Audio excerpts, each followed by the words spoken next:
M'dzina la Atate ndi la Mwana ndi la Mzimu Woyera. Amen. Ambuye tsekulani milomo yanga, ndipo ndidzatamanda dzina lanu. Ulemu ukhale kwa Atate ndi wa Mwana ndi kwa Mzimu Woyera, monga panali poyamba, tsopano ndi masiku onse, ndi pa nthawi zosatha. Amen. Tonse tikuoneni utatu wopembedzedwa, tonse tikutamandeni utatu wamuyaya, Mulungu Atate, Mulungu Mwana ndiponso Mulungu Mzimu, mmodzi pa nthawi zosatha. Tamandani Mulungu, kwa Iye madalitso onse achokera. Tamandani Iye zolengedwa zonse zapansi pano. Tamandani Iye mmwamba, inu nonse kumwambako. Tamandani Mulungu Mwana ndi Mzimu Woyera. Utatu woyera ife titamanda pa nthawi zosatha, ndipo inu amuyaya tipembedza. Mu chifundo chanu chotsimikizika, wokoma mtima pa nthawi zosatha, tithe kupeza chitetezo chathu choona. Tamandani Mulungu, kwa Iye onse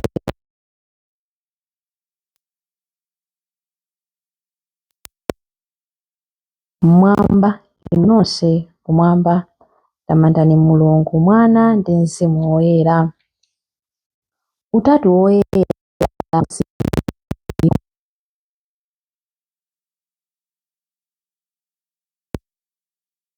ngelo nkuwala, mapemphero athu ndi matamando athu tsopano aphatana. Tamandani Mulungu, kwa Iye madalitso onse achokera. Tamandani Iye zolengedwa zonse zapansi pano. Tamandani Iye mmwamba, inu nonse kumwamba. Tamandani Mulungu Mwana ndi Mzimu Woyera. Ulemu ukhale kwa Atate ndi kwa Mwana ndi kwa Mzimu Woyera, monga panali poyamba, tsopano ndi masiku onse, ndi pa nthawi zosatha. Amen. Chilimbi 1. Pembedzani Ambuye chifukwa chifundo chake ndi chamuyaya. Aleluya. Thokozani chauta chifukwa ngwabwino, ndipo chikondi chake nchamuyaya. Aisraeli anene kuti chikondi chake nchamuyaya. Banja la Aaroni linene kuti chikondi chake nchamuyaya. Anthu opa chauta anene kuti chikondi chake nchamuyaya. Pamene ndinali m'mavuto ndidapemphera kwa chauta, ndipo Iye adandichotsera mavutowo. Chauta akakhala pambali yanga sindichita mantha. Munthu angandichite chiyani? Chauta ali pambali yanga kuti andithandize. Odana nane ndidzawayang'ana monyoza nditawapambana.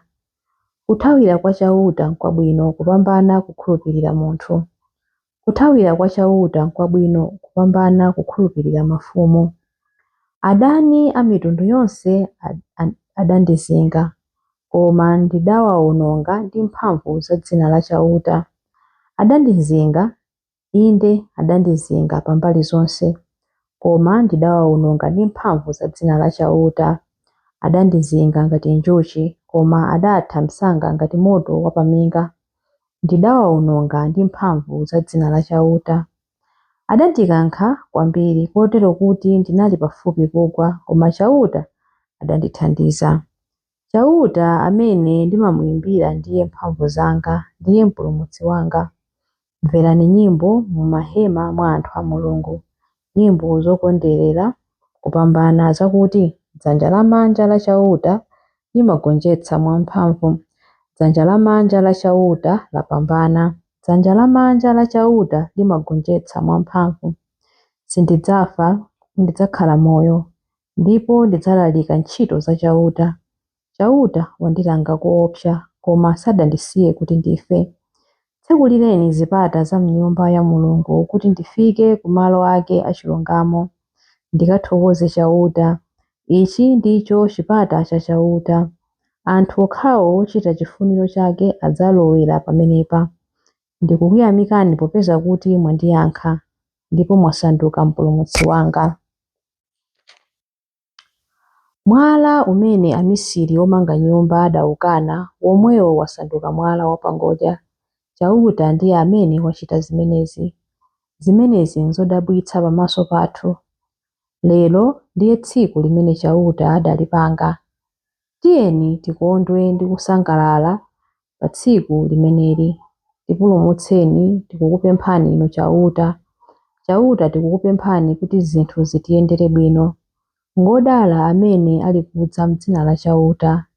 Tikufunirani madalitso ochokera m'nyumba ya Chauta. Chauta ndi Mulungu ndipo watipatsa kuwala. Yambani mdibiti wa chikondwerero mutatenga nthambi mpaka kukafika ku guwa lansembe. Inu ndinu Mulungu wanga, ndidzakuthokozani. Inu ndinu Mulungu wanga, ndidzakutamandani. Thokozani Chauta popeza ngwabwino, ndipo chikondi chake chosasinthika n'chamuyaya.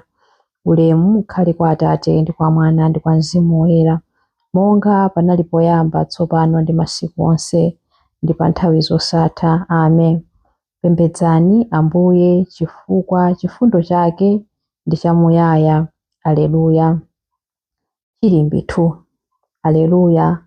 Tamandani Ambuye, inu ntchito zonse za Ambuye. Aleluya. Mutamandike inu Ambuye Mulungu wa makolo athu, ndinu woyenera kukutamandani ndi kukulemekezani mpaka muyaya. Litamandike dzina lanu la ulemerero wanu, dzina lanu la ulemerero wanu ndi loyera. Ndinu woyenera kukutamandani ndi kukulemekezani mpaka muyaya. Mutamandike nyumba yanu yoyera yoonetsa ulemerero wanu, ndinu woyenera kukutamandani ndi kukulemekezani mpaka muyaya. Mutamandike inu okwezedwa pamwamba pa akerubi nkumayang'ana ku maphompho, ndinu oyenera kukutamandani ndi kukulemekezani mpaka muyaya. Mutamandike m'thambo lakumwamba, ndinu oyenera kukutamandani ndi kukulemekezani mpaka muyaya. Ntchito zonse za Ambuye yamikani Ambuye, ndinu oyenera kukutamandani ndi kukulemekezani mpaka muyaya. Ulemu ukhale kwa Atate ndi kwa Mwana ndi kwa Mzimu Woyera, monga panali poyamba, tsopano ndi masiku onse, ndi pa nthawi zosatha. Amen. Aleluya. Tamandani Ambuye, inu ntchito zonse za Ambuye. Aleluya. Chilimbi 3. Chamoyo chilichonse chitamande Chauta. Aleluya. Tamandani Mulungu m'malo ake opatulika. Mtamandeni ku thambo lake lamphamvu. Mtamandeni chifukwa cha ntchito zake zamphamvu. Mtamandeni chifukwa cha ukulu wake wopambana. Mtamandeni pomuyimbira lipenga. Mtamandeni ndi gitala ndi zeze. Mtamandeni poyimba ng'oma ndi povina. Mtamandeni ndi zipangizo za nsambo ndi ngoli. Mtamandeni ndi ziwaya za malipenga zolira. Mtamandeni ndi ziwaya za malipenga zolira kwambiri. Chamoyo chilichonse chopuma chitamande Chauta. Ulemu ukhale kwa Atate ndi kwa Mwana ndi kwa Mzimu Woyera, monga panali poyamba, tsopano ndi masiku onse, ndi pa nthawi zosatha. Amen. Chamoyo chilichonse chitamande Chauta. Aleluya. Mawu a Mulungu. Mawu akuchokera mu buku la 2 Timoteyo.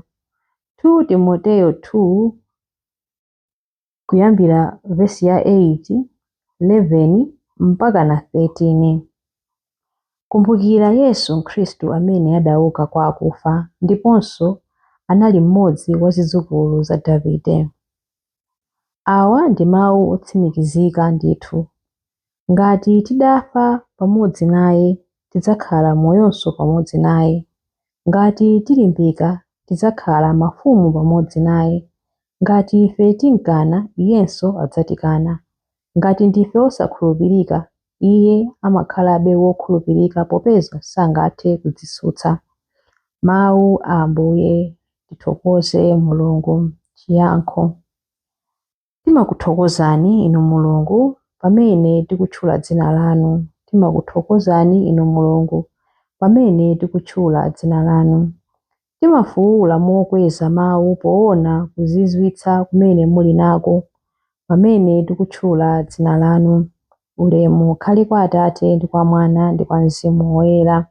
timakuthokozani inu Mulungu pamene tikutchula dzina lanu. Chilimbi cha nyimbo ya Zakariya. Adalitsike Ambuye Mulungu wa Israeli, wadzayendera anthu ake ndi kuwawombola. Watiukitsira ife mpulumutsi wamphamvu m'nyumba ya Davide mtumiki wake, monga adalonjezera ndi milomo ya anthu oyera, iwo amene adali aneneri pa nthawi yakale. Mpulumutsi amene adzatimasula ife kwa adani athu, ku manja a onse amene amadana nafe. Choncho chikondi chake pa makolo athu chakwaniritsidwa, ndiponso pangano chake choyera chakumbukiridwa. Adalumbira kwa Abrahamu atate athu kuti adzatilola ndi ufulu kumantha ndi kupulumutsidwa m'manja mwa adani athu, kuti tithe kumutumikira Iye m'kuyera ndi mwachilungamo masiku onse a moyo wathu pamaso pake. Kwa iwe, mwana wang'ono, udzayitanidwa mneneri wa Mulungu wammwambamwamba. Udzapita m'tsogolo mwa Ambuye kuti ukakonze njira zake Iye asanabwere, kuti akadziwitse anthu ake za chipulumutso chawo kudzera m'chikhululukiro cha machimo awo onse, chikondi chokoma cha mtima wa Mulungu wathu, amene amatiyendera ngati m'bandakucha wakumwamba. Adzapatsa kuwala iwo amene ali mdima, iwo amene akukhala mu mthunzi wa imfa, ndi kutitsogolera ife mu njira ya mtendere. Ulemu ukhale kwa Atate ndi kwa Mwana ndi kwa Mzimu Woyera, monga panali poyamba, tsopano ndi masiku onse, ndi pa nthawi zosatha. Amen. Mapemphero. Tsekulani mitima yathu kuti titamande Mulungu wamphamvu ndi ubwino, popeza amatikonda ndipo amadziwa zosowa zathu. Tikukuyamikani Ambuye ndipo timakukhulupirirani. Tikulemekezani inu Mulungu wamphamvu zonse, mfumu ya dziko lapansi ndi kumwamba, popeza mudatiyitana pamene tinali ochimwa, kuti tidziwe choona chanu ndi kukutumikirani inu wolemekezeka. Tikukuyamikani Ambuye ndipo timakukhulupirirani. Inu Mulungu mudatitsegulira zipata zachifundo, musatilole kusiya njira ya moyo. Tikukuyamikani Ambuye ndipo timakukhulupirirani. Pamene tikukondwerera kuuka kwa akufa kwa mwana wanu wokondeka, tithandizeni kuti tsiku la lero tiligwiritse ntchito mwachimwemwe. Tikukuyamikani Ambuye ndipo timakukhulupirirani. Apatseni okhulupirira anu Ambuye mtima wopemphera ndi wothokoza, kuti pa nthawi zonse ndi pamalo ponse tithe kukuthokozani chifukwa cha mphatso zanu. Tikukuyamikani Ambuye ndipo timakukhulupirirani. Tikukuyamikani Ambuye ndipo timakukhulupirirani pamene tikupemphera kuti Atate athu muli kumwamba, dzina lanu liyeretsedwe, ufumu wanu udze, kufuna kwanu kuchitidwe, monga kumwamba choncho pansi pano. Mutipatse ife lero chakudya chathu cha lero. Mutikhululukire ife zochimwa zathu, monga ifenso takhululukira adani athu. Musatisiye ife mchinyengo, koma mutipulumutse ife kwa zoyipa. Amen. Pemphero. Ambuye, chititsani mtendere umene timawupempherera kukhala zochitika zenizeni, tithe kukhala m'masiku athuwa mchimwemwe cha bata ndiponso ndi chithandizo cha mapemphero a Virgo Maria wodala, tidzafike ku ufumu wanu mwamtendere. Tikupemphera izi kudzera mwa Yesu Khristu Ambuye athu. Amen. Ambuye atidalitse, atiteteze ife kwa zoyipa zonse ndi kutifikitsa ku moyo wosatha. Amen. Dzina la Atate ndi la Mwana ndi la Mzimu Woyera. Amen.